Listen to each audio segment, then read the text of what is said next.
Doctor Mrudula, consultant, fertility expert, 49 hospital, Secunderabad branch.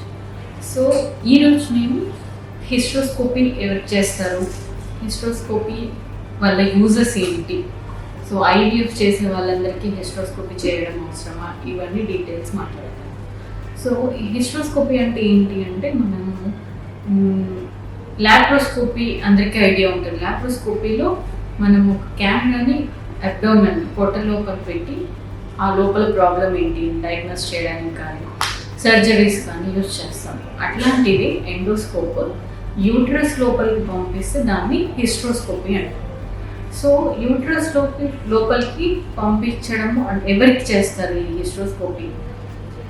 ఇది 2 రకాలుగా చేయొచ్చు. ఒకటి డయాగ్నోస్టిక్, ఇంకొకటి థెరప్యూటిక్. అంటే డయాగ్నోస్టిక్ అంటే మనకి ఎవరికైతే ట్రీట్మెంట్ చేస్తున్నాం ప్రెగ్నెన్సీ కోసం, బట్ ఎండోమెట్రియం ప్రాబ్లం ఉంది, ఎండోమెట్రియం లైనింగ్ పెరగట్లేదు అన్నప్పుడు, బట్ వేరే కాజ్ ఏం కనిపించట్లేదు లైనింగ్ పెరగకపోవడానికి, అప్పుడు డయాగ్నోస్టిక్ లాగా హిస్ట్రోస్కోపీ చేస్తారు. అంటే అసలు ఏమైనా ప్రాబ్లం ఉందా లోపల అని తెలుసుకోవడానికి.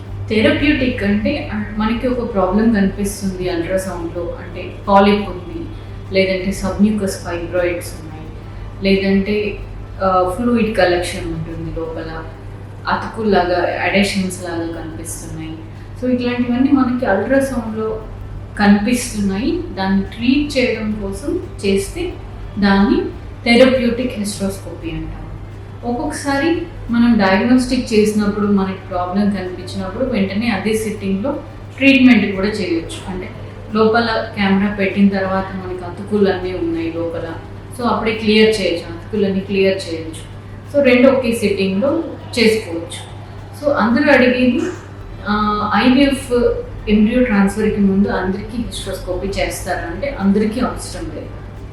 ఎవరికైతే నేను చెప్పినట్టు ప్రాబ్లం ఉంది, అంటే పాలిప్ ఉండొచ్చు కొంతమందికి, లేదంటే ఫైబ్రాయిడ్స్ ఉండొచ్చు, యూట్రస్ లైనింగ్ అసలు పెరగట్లేదు మెడిసిన్స్ ద్వారా అన్నప్పుడు మాత్రం కంపల్సరీ హిస్ట్రోస్కోపీ చేస్తాం.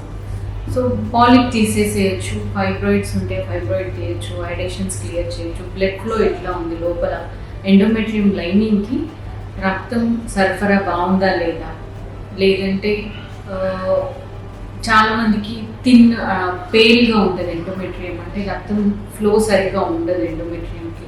ప్రీవియస్గా ఒక్కొక్కసారి టీబీ ఎఫెక్ట్ అయ్యింది ఎండోమెట్రియంకి అన్నప్పుడు కూడా మనము పెయిల్ ఎండోమెట్రియం, ఇవి అతుకులు ఇవన్నీ చూస్తూ ఉంటాం.